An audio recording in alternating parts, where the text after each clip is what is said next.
नमस्कार, दोपहर के नंबर 1 डिबेट शो आप देख रहे हैं। मैं हूं आपके साथ अनुराग सिंह। क्या ओवैसी संभल के उपद्रवियों पर हो रहे एक्शन से इतने ज्यादा टेंशन में आ चुके हैं कि संभल को लेकर मुसलमानों में भ्रम फैलाने लगे हैं। दरअसल एक तरफ पुलिस प्रशासन का उपद्रवियों पर एक्शन बड़े पैमाने पर जारी। आपको वो तस्वीर याद होगी जब बड़े बड़े बैनर और पोस्टर्स में आरोपियों की तस्वीर जारी कर पुलिस ने कार्रवाई की बात कही थी, उनके पहचान की बात कही। लेकिन दूसरा पहलू यह कि ओवैसी ने योगी सरकार पर कई बड़े आरोप लगा दिए। ओवैसी ने आरोप लगाया कि संभल के मुस्लिमों पर सरकार जुल्म कर रही है। जुल्म और डर से संभल के मुसलमान पलायन करने को मजबूर हैं। लेकिन संभल के मुसलमानों ने ही असदुद्दीन ओवैसी के झूठ को बेनकाब कर दिया। संभल के मुसलमानों ने पलायन की बात को सिरे से खारिज कर दिया। कहा कि वहां के मुस्लिम अपने घरों में हैं। जिन घरों में ताले लगे हुए हैं वो तो उपद्रवियों के घर हैं, जो हिंसा के बाद से ही फरार हो गए। तो सवाल यह है कि क्या ओवैसी के झूठ का नकाब उतर चुका है? क्या असदुद्दीन ओवैसी झूठा नैरेटिव फैलाकर सियासत चमकाने की कोशिश कर रहे हैं, या फिर उनकी कोशिश संभल को फिर से सुलगाने की है? इसी मुद्दे पर करेंगे बहस, लेकिन सबसे पहले यह रिपोर्ट आप देखिए।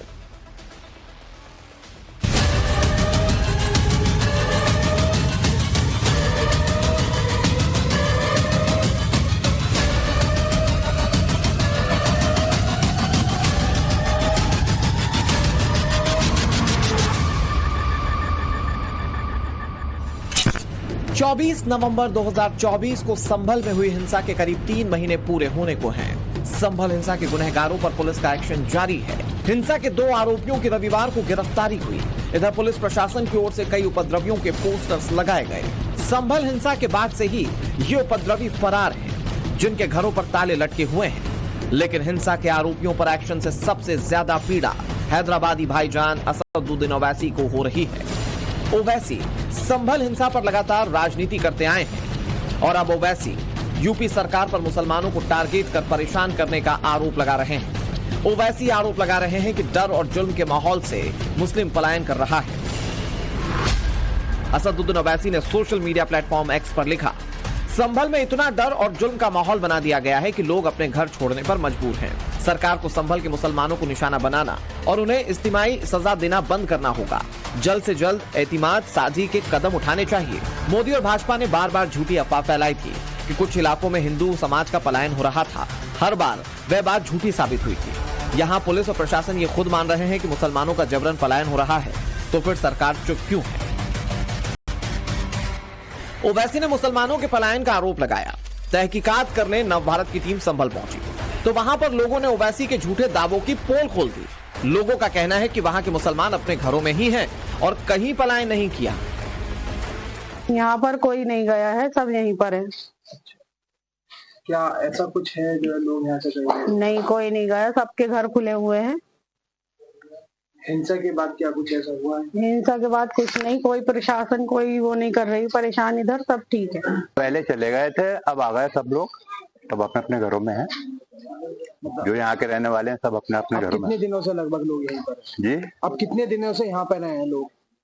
मैं तो यहाँ पर होगा 40-50 साल करीब। नहीं, लोग जो वापस आ गए हैं वो कितने दिनों से यहाँ पर रहे हैं? ये करीब 1 महीने से आ चुके हैं।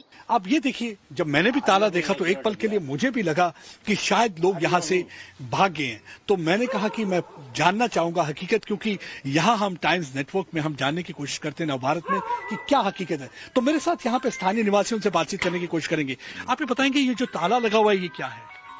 ये ताला कारखाना है। ये इस पे लेबर आएगी 11 बजे तो आपको मिल जाएगा।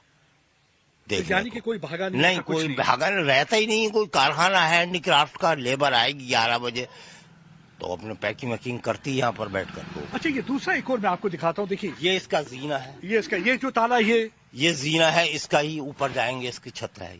यानी कि ये छत पे जाने के लिए सीढ़ियां हैं, यहाँ पे ये रास्ता है। हाँ। इसलिए आप यहाँ ताला देखते हैं। 11 बजे ये कारखाना खुलता है तो यहाँ पे लोग आपको नजर आएंगे। हाँ। और आप एक और जो जगह दिखाते हैं हम, यहाँ पे ताला लगा हुआ है।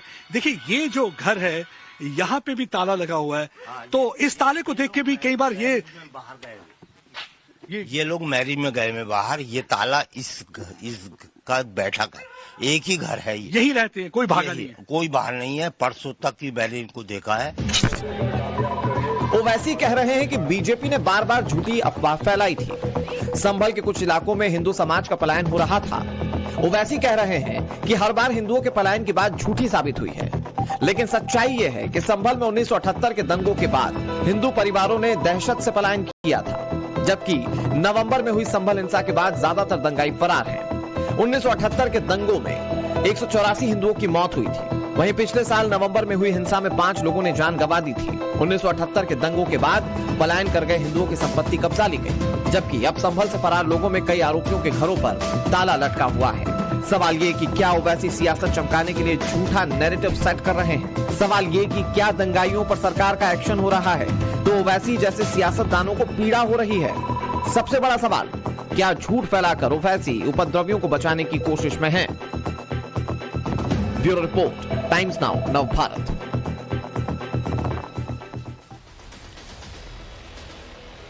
तो बहुत सारे सवाल और इन सवालों पर चर्चा करें उससे पहले बड़ी खबर संभल से। ओवैसी के पलायन के दावे पर पुलिस का भी रिएक्शन सामने आ चुका है।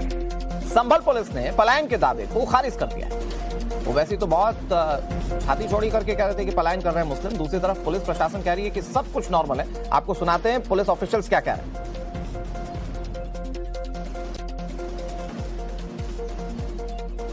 संभल हिंसा में 24 नवंबर को जो हिंसा हुई थी उसमें करीबन 2,500 से 3,000 लोग सम्मिलित थे।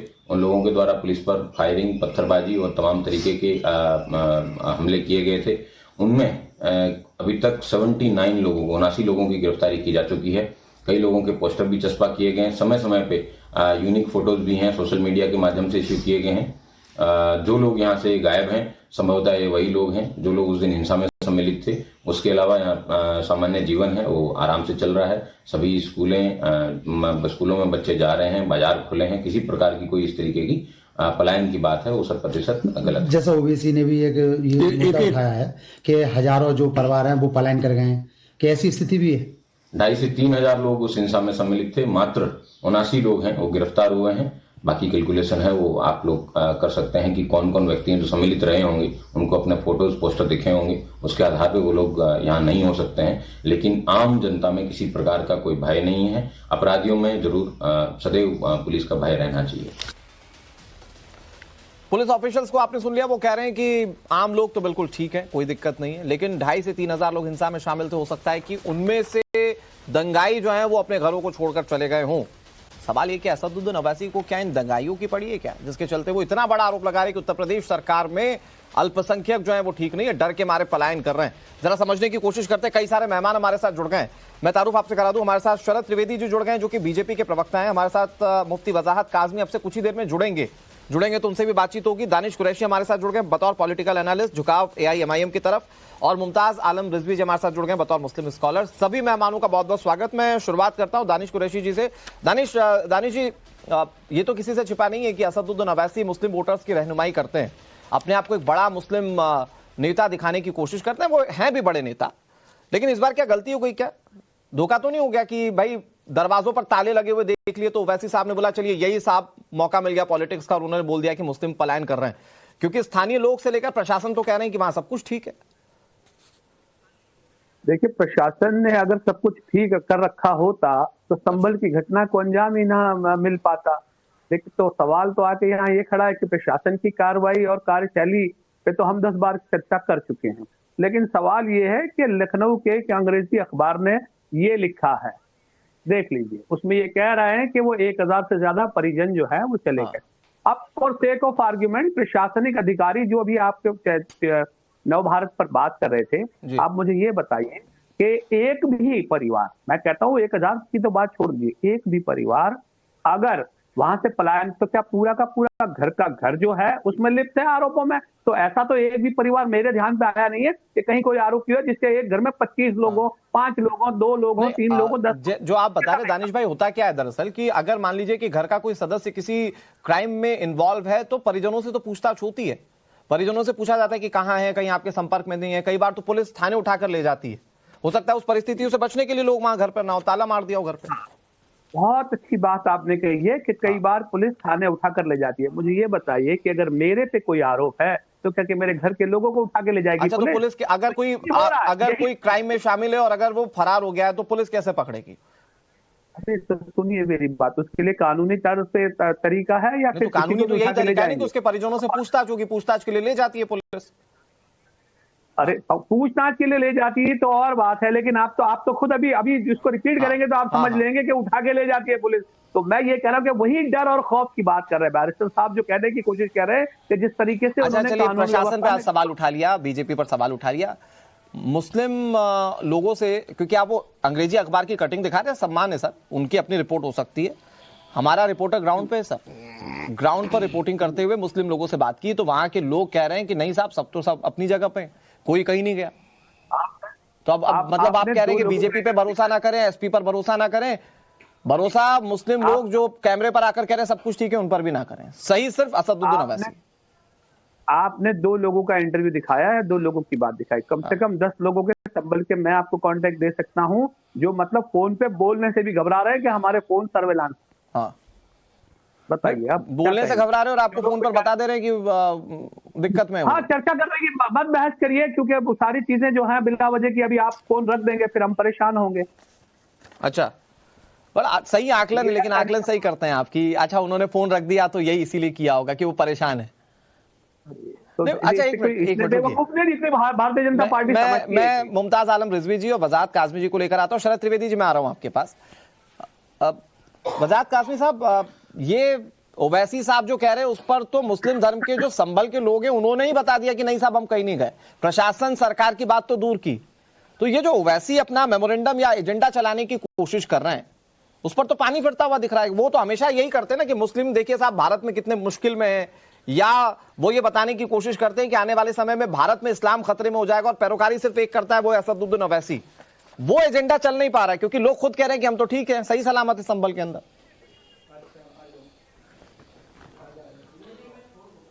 देखिए, संभल में जो भी कुछ हुआ वो घटना इंतहाई दुखद है और बहुत ही काबिल मजम्मत है, और लॉ एंड ऑर्डर संभल में अभी बहुत शानदार है। मैं हर दिन वहां, बहुत ताल्लुक वाले लोग हैं, हर दिन किसी ना किसी से बात होती रहती है, और पूरे मुल्क में सर दानिश जी की बात हो रही है, वहां लोग अपने दुखड़े रो रहे हैं और दुखड़े भी नहीं रो पा रहे क्योंकि फोन सर्विलांस पे। हाँ जी, मैं बात कर लूं पूरी अपनी, सुन लीजिए आप। संभल में सिर्फ कुछ वो लोग गायब हैं जिनके नाम एफआईआर में है, मुकदमों में है। ऑब्वियसली वो दुनिया में कहीं भी रहे, जाहिर सी बात है उनके खिलाफ एफआईआर है, उनका गायब होना तय है। वो कानून का सामना नहीं करना चाहते, कानून के सामने अपने आप को पेश करना नहीं चाहते, वो कानून का पालन नहीं कर रहे हैं। तो ऐसे लोग गायब हैं, वो हो सकते हैं। दानिश जी और वजाद काज़मी पुलिस अपना काम कर रही है, लॉ एंड ऑर्डर मजबूत है, प्रशासन अच्छा है।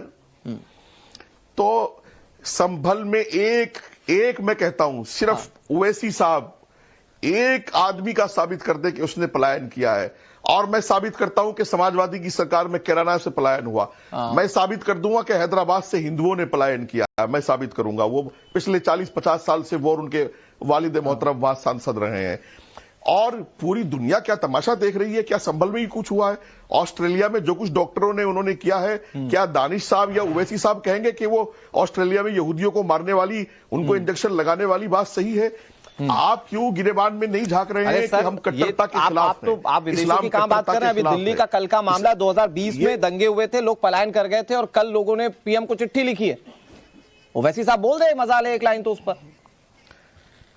हाँ, मैं बता देता हूं। आप चलिए उस मुस्तफाबाद की आबादी जहां दंगा हुआ था, उस सीलमपुर की आबादी, अगर पिछली बार से इस इलेक्शन में लाखों वोट ना बढ़े हो, लाखों मुसलमान ना बढ़े हो, तो बताइए कहां से? ठीक है, तो मुसलमान दानिश भाई इस पर आपत्ति दर्ज करा रहे थे, जरा वन ऑन वन अगर हम रख पाए, पीसीआर टीम अगर दोनों को वन ऑन वन रख पाए। दानिश भाई जवाब दीजिए, वो कह रहे हैं एक व्यक्ति साबित कर दीजिए, वो तो चैलेंज कर रहे हैं आपको। कहां तो आपके पास फोन आ रहे, लोग अपना दुखड़ा रो रहे हैं, वो कह रहे हैं साबित करके बताइए कि संभल में मुस्लिम परेशान है। और वजाद काज़मी भी तो मुस्लिम ही है ना। मैं बीजेपी से बात करता, किसी और से बात करता, तो आप कहते कि ये इनका अपना एजेंडा है। वजाद काज़मी खुद मुस्लिम है। देखिए, अब मैं तो वजाद काज़मी क्या है ये तो मैं नहीं जानता, लेकिन फिरौन भी अपने आप को मुस्लिम कहता था, उसमें कोई दो राय नहीं है। लेकिन अब मैं आपको आगे बताऊं तो वजाहत साहब ने जो बात कही है, बहुत ध्यान से सुनिएगा। ये देखिए, सुनिए, ये बदतमीजी है, ये बदतमीजी है, ये बदतमीजी है। आप कितने बड़े मुसलमान हैं? आइए दोनों लायू हैं, आइए दोनों लायू हैं, मुकाबला कर लेते हैं। आपको 5 कलमे याद नहीं निकलेंगे, आपको गुस्ल के फर्ज याद नहीं निकलेंगे, आपको गुस्ल के फर्ज याद नहीं निकलेंगे, आपको नमाज की सुन्नतें याद नहीं होंगी। किस बात के मुझे फिरौन क्यों बता रहे हो? मुझे फिरौन क्यों बता रहे हो? तुमसे बड़ा फिरौन कौन है? झूठ बोल रहे हो इस मुल्क में, राष्ट्र के खिलाफ माहौल बना रहे हो, तुम्हारे बॉस राष्ट्र के खिलाफ माहौल बना रहे हैं, हिंदुस्तान के नौजवानों को उकसा रहे हो, बार बार उनको बताया जा रहा है कि इस देश का हिंदू तुम्हारे खिलाफ है। क्यों अरे तुम अपने गिरबान में झांको, कैसे बदतमीज आदमी हो तुम कैसे बदतमीज आदमी हो, कैसी गलत भाषा का इस्तेमाल कर रहे हो, कैसी गलत भाषा का इस्तेमाल कर रहे हो तुम। कितने बड़े मुसलमान हो, लाइव हो यार, लाइव हो, आ जाओ, दोनों का ईमान चेक हो जाता है, दोनों का इस्लाम चेक हो जाता है, आओ ना, अरे लाओ ना। अच्छा ठीक है, अब जाने दीजिए, हो गया वज़ार जी, अब आपने ठीक है जवाब दे दिया। ओके वज़ार जी, अब मुद्दे पर ओके दानिश भाई, वो चैलेंज कर रहे हैं, साबित कीजिए संभल में मुस्लिम परेशान है या पलायन कर रहे हैं। मैं मुद्दे पे ही बता रहा हूँ। सबसे पहले तो वजाहत भाई जो बात कह रहे हैं ना, उस बात में दम इसलिए नहीं है कि कोई आदमी बाहर है और वो प्रशासन को पेश करना नहीं चाहता, उनको शायद ये नहीं जानकारी, वो शायद बाकी सारी चीजों की जानकारी रखते होंगे, लेकिन कानून के मामले में उनके पास अधिकार है सुप्रीम कोर्ट तक जाने का। जब तक आप अभी वो आरोपित हैं, कन्विक्टेड नहीं है, तो उनके पास जगह है अपनी जाने की। तो सबसे पहले तो ये लोग जो चले गए, पुलिस ढूंढ रही है, तो आप आके बता दीजिए। आप पुलिस तो ढूंढेगी, पुलिस तो ढूंढेगी ना, तो अदालत भी तो है ना, जाएंगे ना वो, आपके पास सबका रास्ता है अपना, जाएंगे क्यों नहीं जाएंगे अदालत? तुम मुझे क्या गैर कानूनी अदालत में जाना या वो लगाना, याचिका लगाना या उस पर वो करना, दानिश भाई कानूनी कार्रवाई करना, हिंसा हुई, दंगे हुए, पुलिस अपना काम करेगी ना साहब, या अब आप सीधे सुप्रीम कोर्ट से डील करेंगे? अब पुलिस का कोई मामला नहीं है। क्यों नहीं, पुलिस से तो डील, सुनिए मेरी बात, प्रशासन को डील किससे करना पड़ेगा? अदालत से ही करना पड़ेगा ना। अगर कोई आरोपित है और किसी को अगर वो मिलता है, बेल मिलता है, मतलब ये तो ठीक है कि अगर आपके एग्जाम में कम नंबर आ गए तो आप सब्जेक्ट टीचर से बात नहीं करेंगे, अब आप सीधे प्रिंसिपल से बोलेंगे देखिए साहब मेरे कम नंबर दिए टीचर ने। अरे कानून में अगर जगह है, प्रावधान है, प्रोविजन है। अरे सर कानून में बहुत जगह है सर, कानून में ये भी जगह है कि पुलिस उठाए और जेल में ठूस दे, जो पुलिस करती है, फिर आप ही बिलबिलाते हैं। अरे कानून में जेल उठा, किसी को भी उठाने की वो है, पैरवी करने की ताकत है। क्या बात करते हैं अनुराग जी आप? मैं कह रहा हूं दानिश भाई, अगर पुलिस को शक है तो पुलिस को पूछताछ का अधिकार है, भागने का अधिकार नहीं है कानून में। आप पैरवी कर रहे हैं भागने वालों की, गजब कर रहे हैं दानिश भाई। ठीक है ओके, मैं आ रहा हूं दानिश भाई मैं आ रहा हूं आपके पास। दानिश भाई सुनिए ना, आ रहा हूं मैं आपके पास, ठीक है। मैं जल्दी से बीजेपी के पास चला जाता हूं। भारतीय जनता पार्टी से शरद त्रिवेदी है। शरद त्रिवेदी तो थोड़ा सुनना पड़ गया होगा आपको, थोड़ा आपने लंबी बातें सुन ली, लेकिन जरूरी था कि ये क्लियर हो जाए, ये पता चले कि अकेले एक रहनुमा मुस्लिमों के असदुद्दीन ओवैसी नहीं है। लेकिन अगर ओवैसी साहब ये सवाल उठा रहे हैं कि भाई मुस्लिम प्रताड़ित हैं, मुस्लिम परेशान हैं, और अगर इसमें थोड़ी बार भी सच्चाई है, तो फिर सवाल सरकार पर है कि भाई ऐसा क्यों, उत्तर प्रदेश में मुस्लिम क्यों परेशान है? अनुराग जी देखिए, हमारे यहाँ एक कहावत है कि मारे और चिल्लाए जिसका बाल न बांका जाए। तो खुद ही मारो और खुद ही चिल्लाना शुरू कर दो, तो लोग कहेंगे नहीं साहब आप ही के साथ गलत हुआ है। देखिए 48 में दंगे हुए, 52 में दंगे हुए, 68 में दंगे हुए, 78 में दंगे हुए, और उन दंगों में क्या हुआ है वो जग जाहिर है। आपके चैनल पे और कई अन्य चैनलों पे उन लोगों के कहां वो रह रहे, गाजियाबाद में, हापुड़ में, हाथरस में, कहां वो लोग जो है जो संभल से शिफ्ट हुए थे, उनकी पूरा रिकॉर्ड है। और 281 ऐसे ASI protected monument archaeological survey of India के, जहां पे कि ISI archaeological survey of India के खुद के सर्वेयर और खुद आर्कियोलॉजिकल सर्वे ऑफ इंडिया वहां नहीं जा सकती है, जिसमें संभल वाला भी है।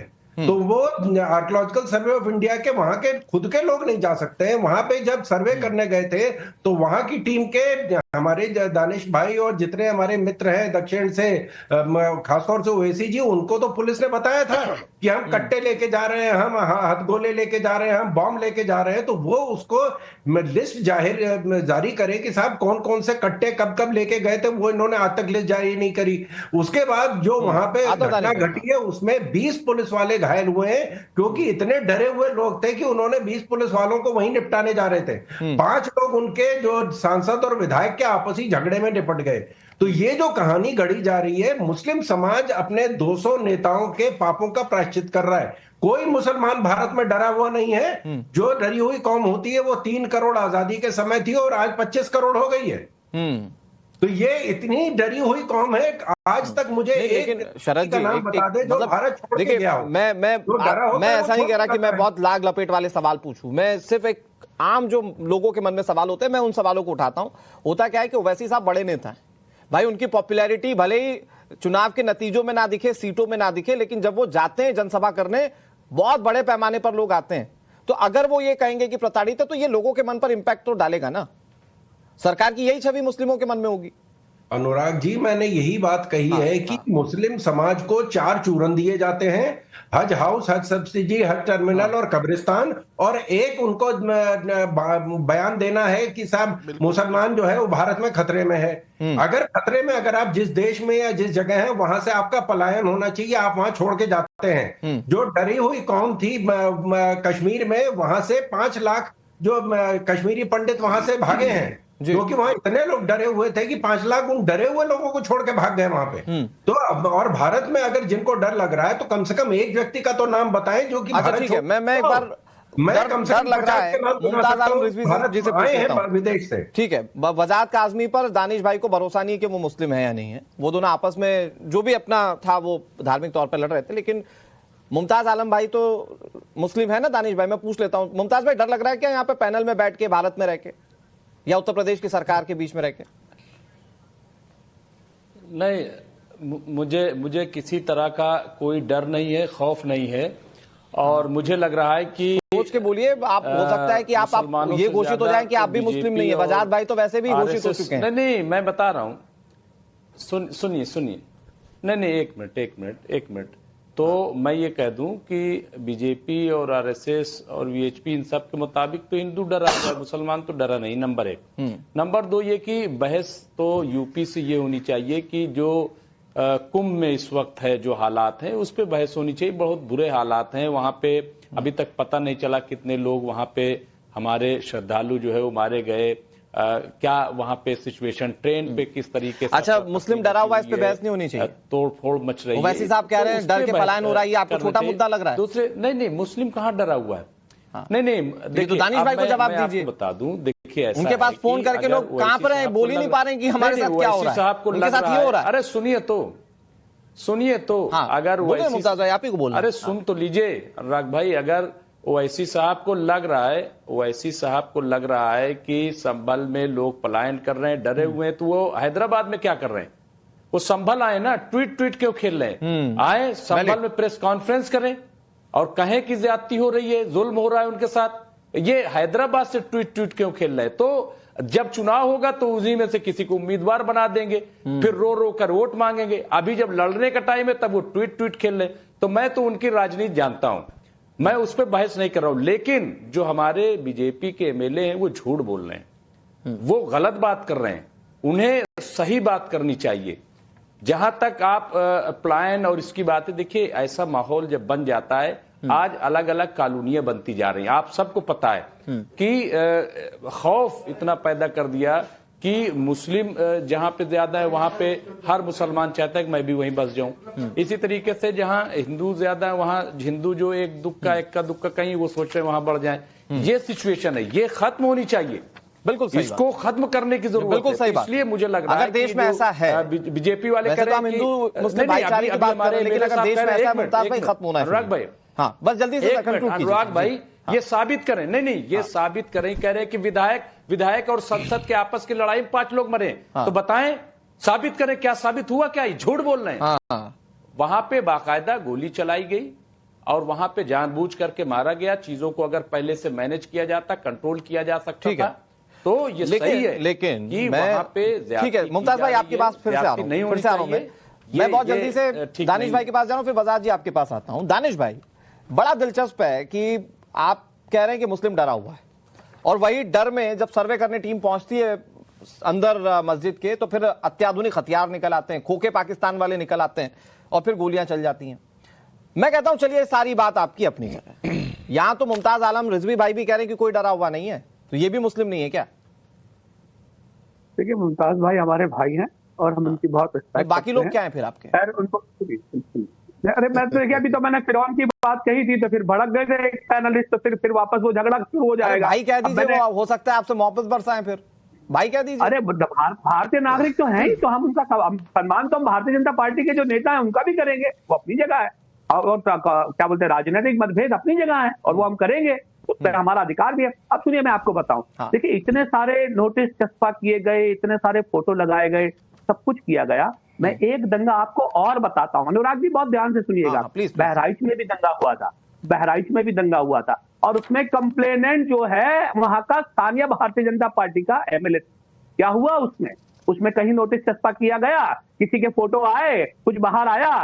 तो सवाल ये है कि ये खुद दंगा कराने वाले इस तरीके का माहौल बनाते हैं, और एक नौजवान लेकिन आप क्यों डराते हैं? वो ठीक है, वो दंगा करवा रहे, मैं यही सवाल पूछूंगा, आप क्यों डरा रहे हैं? उनको छूट है। संभल तो आप गए नहीं, मुमताज आलम रिजवी भाई ने तो यही सवाल पूछा ना, बहुत पॉइंटेड सवाल था वो, तो आप तो गए नहीं संभल। आप घर पे ताले लटके हुए देखकर आप ये कह देते कि मुस्लिम डरा हुआ है।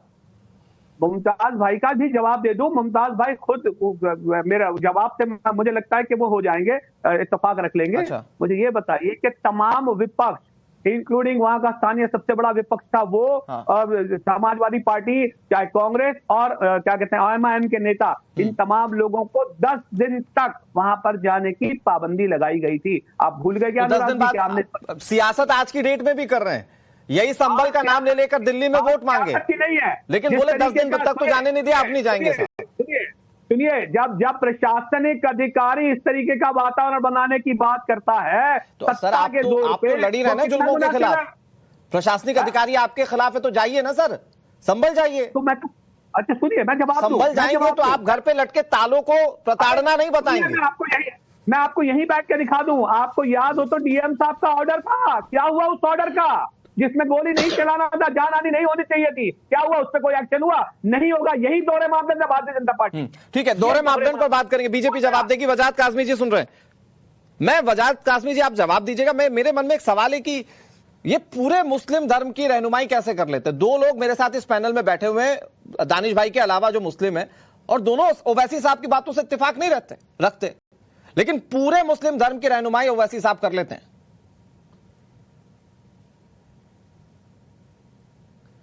देखिए, ओवैसी साहब ने जो चश्मा लगाया है ना अनुराग भाई, वो एक तरफा देख रहे हैं। ओवैसी साहब ने कभी आपके चैनल पर आके बोला क्या एसएसपी के पीआरओ को गोली किसने मारी? क्या ओवैसी साहब ने बोला कि भी एडीएम संभल कैसे फ्रैक्चर हुआ, उनकी टांग कैसे टूटी वहां? और हमारे जो भाई सिपाही भर्ती हैं, अगर उन्होंने वर्दी पहन ली, क्या वो हमारे दुश्मन हो गए हैं? अगर विधायक और एमपी की लड़ाई में वो 5 लोग नहीं मरे तो एसएसपी के पीआरओ को गोली किसने मारी? क्या पुलिस ने खुद ही उसको गोली मार ली है? क्या पुलिस ने एडीएम को गोली मार ली है, उसकी टांग का फ्रैक्चर कर लिया है? मैं कहता हूं आप जो है हकीकत को सामने लाओ। मस्जिद के सर्वे का हुक्म दिया गया था, भीड़ इकट्ठा करने का नहीं था, और लॉ एंड ऑर्डर वहां का खराब करने के लिए विधायक ने और एमपी ने जितनी ताकत लगाई थी कि 10-20 हजार आदमी एकदम से इतनी तैयारी के साथ जो फोर्सेस के ऊपर हमलावर हो जाए तो फोर्सेस क्या कर सकती थी उसमें? आप ओवैसी साहब ये क्यों नहीं देख रहे हो कि वो पीआरओ को गोली लगी है, एडीएम को फ्रैक्चर हुआ? आप सबको कहो, सबके लिए बोलो। आप खाली से एक चश्मा लगा करके ये कहते हो कि मुसलमान। अब मैं कहता हूं ओवैसी साहब उन परिवारों को सामने लाए ना जो वहां से पलायन करना चाहते हैं। मैं खड़ा हूंगा साथ में उन परिवारों के। 10 दिन हो गए थे, 10 दिन प्रशासन ने जाने नहीं दिए, और प्रशासन की शायद इतनी ताकत नहीं है। अरे अब तो खुला हुआ है ना भाई, जाए ना संभल, वो जाए, मैं भी चलता हूं, चलिए और देखते हैं वो कौन से परिवार करना चाहते हैं। उत्तर प्रदेश में लोग बसना चाहते हैं, पलायन करना नहीं चाहते। ठीक है, ये इंपॉर्टेंट बात है। ओके, आपकी बात वजाहत काज़मी जी, ये भी एक इंपैक्टफुल बात है जो आप कह रहे हैं कि भाई मुस्लिम वाकई में डरा हुआ नहीं है। दानिश भाई जल्दी से जवाब दीजिए, फिर मैं बीजेपी के पास जा रहा हूं। ओके, देखिए, मैं तो आपसे एक ही बात कहता हूं कि आपके सामने है, और बहराइच के दंगों की मैंने बात की, बहराइच के दंगों में पुलिस मौजूद थी और उसके सामने सारी घटना हुई। ठीक है, रुकिए, तो इसी सवाल का जवाब ले लेते हैं, बीजेपी के पास चल रहा हूं मैं। ठीक है, तो किस तरह से होती है त्रिवेदी साहब? वो कह रहे हैं कि दोहरा मापदंड है, मुस्लिमों का तो अलग कार्रवाई होगी उत्तर प्रदेश में और हिंदुओं का तो अलग कार्रवाई होगी। वो बहराइच की बार बार घटना का जिक्र कर रहे हैं, जरा जवाब दीजिए सर।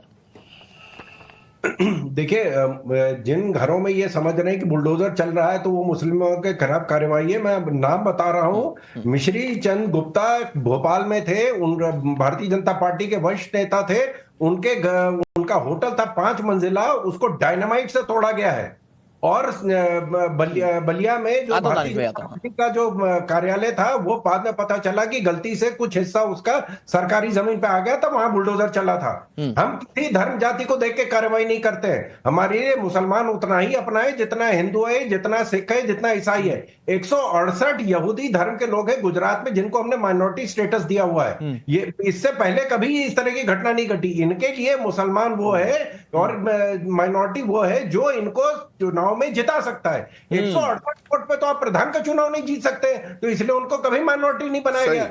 और ओवैसी साहब अगर इतने बड़े रहनुमा है मुसलमानों के, तो कम से कम मुसलमानों के इनके साथ खड़े होना चाहिए था। बिल्कुल। बंगाल में जिन सीटों पे चुनाव लड़े वहां इनकी जमानत जब्त हो गई। बिहार में ये जीत का है वो छोड़ के आरजेडी में चले गए।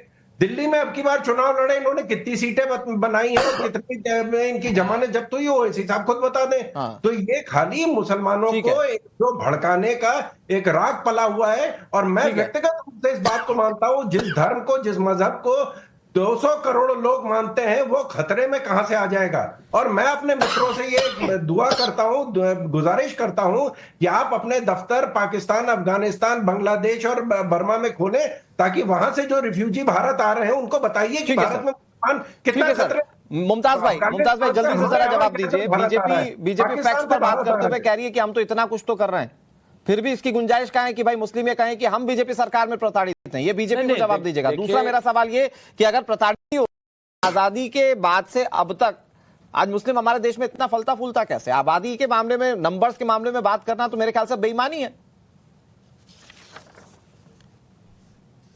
बिल्कुल। देखिए, सबसे पहले अनुराग भाई मैं बताऊं, अगर आप पार्टीशन के बाद से बात कर रहे हैं तो इसमें दो राय नहीं है कि हमारा मुल्क जो है वो बहुत सेकुलर और डेमोक्रेटिक है। और यहाँ पे ठीक है 50-52 दंगे भी हुए हैं, ऐसा नहीं है। 2013 में कितने दंगे हुए? 600 से ज्यादा। जब समाजवादी पार्टी की सरकार थी तब दंगा हुआ। सबसे बड़ा पलायन जो है अभी मुजफ्फरनगर से हुआ था, 50,000 लोग गए थे। तो दंगे तो हुए हैं, लेकिन इसके साथ साथ सर्वाइवल भी जारी रहा है, ऐसा नहीं है। जहां तक बीजेपी का हिसाब, मैं तो सब कुछ कर रहा हूं। अरे भाई, अगर इतना ही आप अच्छा कर रहे हैं तो हर बात में मुसलमानों को टारगेट क्यों करते हो? क्यों आप मुसलमानों को निशाना बनाते हो? क्यों आप जो है कहीं यूसीसी की बात करते हो, कहीं आप जो है वो ये ठीक है। वजाद काज़मी जी 10 सेकंड है सर आपके पास, 10 सेकंड जरा जवाब दीजिए। मैं अगर बीजेपी से बोलूंगा तो शायद पॉलिटिकल जवाब हो जाएगा। जल्दी से वजाद जी 10 सेकंड मेरे पास। दरअसल इस मुल्क में मुसलमान, तमाम माइनॉरिटीज, खासतौर से हमारी मां बहनें मोदी जी की क़यादत में, योगी जी की क़यादत में अपने आप को महफूज महसूस करते हैं और किसी तरह का कोई खौफ नहीं है। ये सब भ्रम फैलाया जा रहा है, झूठ है। और मैं अपील करूंगा कि इस तरह के झूठ में लोग ना आए। और सच्चाई ये है कि दिल्ली में भी इस तरह की चीजें सामने आती हैं जब हिंदू धर्म के लोगों ने चिट्ठी लिखी पीएम नरेंद्र मोदी को कि हमें घर बेचना पड़ रहा है, लेकिन ओवैसी साहब उन मामलों पर चुप हैं। लेकिन संभल में जहां मुस्लिम खुद कह रहा है कि हम ठीक है, वहां पर ओवैसी साहब अपनी सियासत ढूंढ रहे हैं। जरा जवाब फिर से तलाशिएगा दानिश भाई। बहुत शुक्रिया सभी मेहमानों का हमारे साथ जुड़ने के लिए और चर्चा में शामिल होने के लिए।